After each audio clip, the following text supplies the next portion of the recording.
Today I'm going to talk about Abulafia. Um, it's a meditation it's called the Permutations of the Name. The name refers to Hashem, the name of the divine in the Jewish tradition. It's the name that's written in the Torah. The Hebrew letters are the Yah, He, Vav, He. When translated into English, it's Yahha, which the Christians translate as Jehovah or Yahweh or Jah. Um, so it's not said, it's not pronounced. It's written in the Torah in those letters, but it's not pronounced because it's a very powerful name. And they also don't know. So this is the story. Apparently, only the high priest was allowed to say the name. Um, during the High Holy Services once a year, I think on Yom Kippur. And he would go into the back of the temple. Uh, that's the room that held with the Shekinah, with the spirit of the divine dwelt. And actually, where the Western Wall is in Israel, they go and they pray at the Western Wall. That's the back, supposedly the back of where the temple was, and that's where that room would have been, where the Ruach HaKodesh, the energy of Hashem, dwelt. Um, so one of the reasons they don't know the name is because supposedly only the high priest knew the name, and it was passed on from high priest to high priest, but then the high priest finished when there was no more temple, there was no more high priest. Maybe it had been kept in some secret societies, and they say, but it got lost. And the reason they don't know how to pronounce it is because Hebrew is written only in consonants. There's no vowels. So we have the YH, VH, but we don't know what the vowel sounds are. So so now I'll tell you my relationship to this practice. Uh, from 1990 to 1999, I worked at Yeshiva University in New York City. I was in the MIS, Management Information Systems, computers.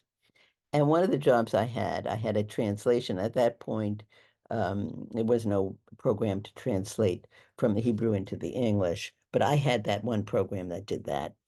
And so the president of the university at the time, Dr. Lamb, Dr. Norman Lamb, was a very famous writer, Jewish philosopher. That's why they made him president, because he could attract a lot of money, because he was, renowned. Anyway, um, so he would give me a disc. Those days we had floppy disks. He would give me a disc of the talk, of his essay in the Hebrew, and I would put it through the translation program and then, give it back to him.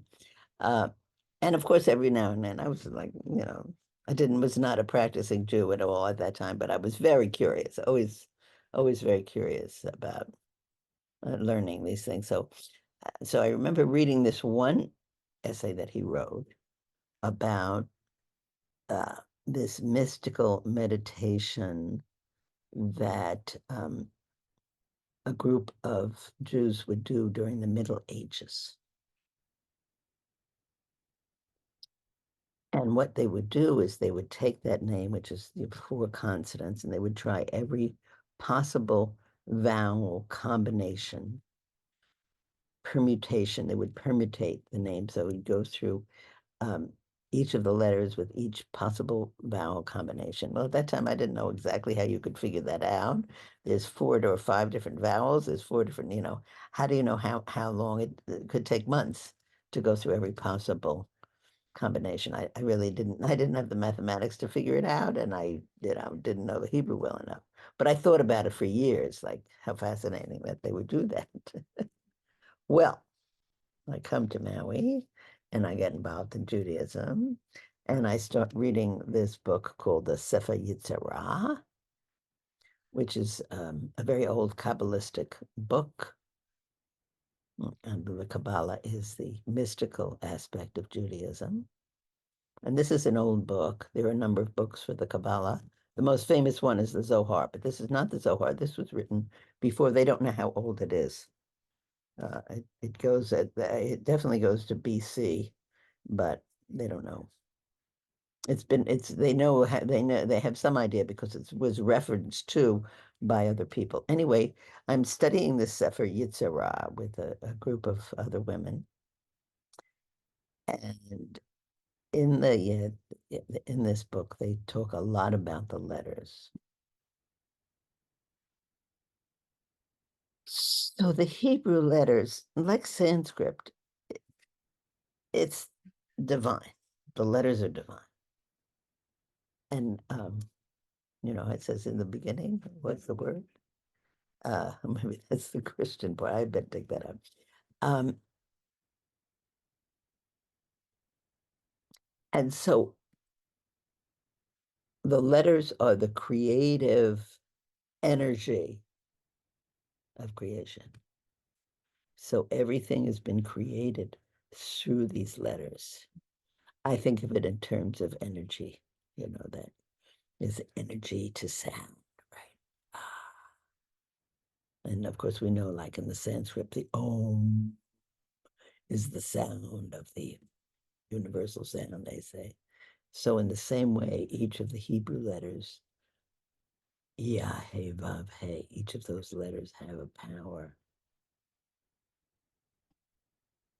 And each of them actually each of those letters refer to a different, there are four worlds in Judaism. And each of those letters refer to different different dimensions of this universe, different worlds. That's another conversation we can have. At any rate, so I'm reading this Sefer Yetzirah, and in the midst of it, shows up Abulafia, um,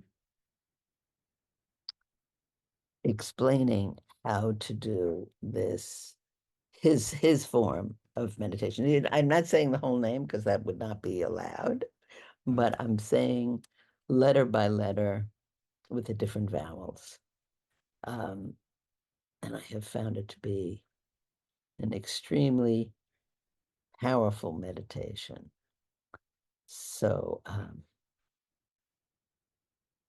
hope you enjoyed this, and let me know if you want to know some more discoveries made by Helen Chaya for your benefit. Thank you.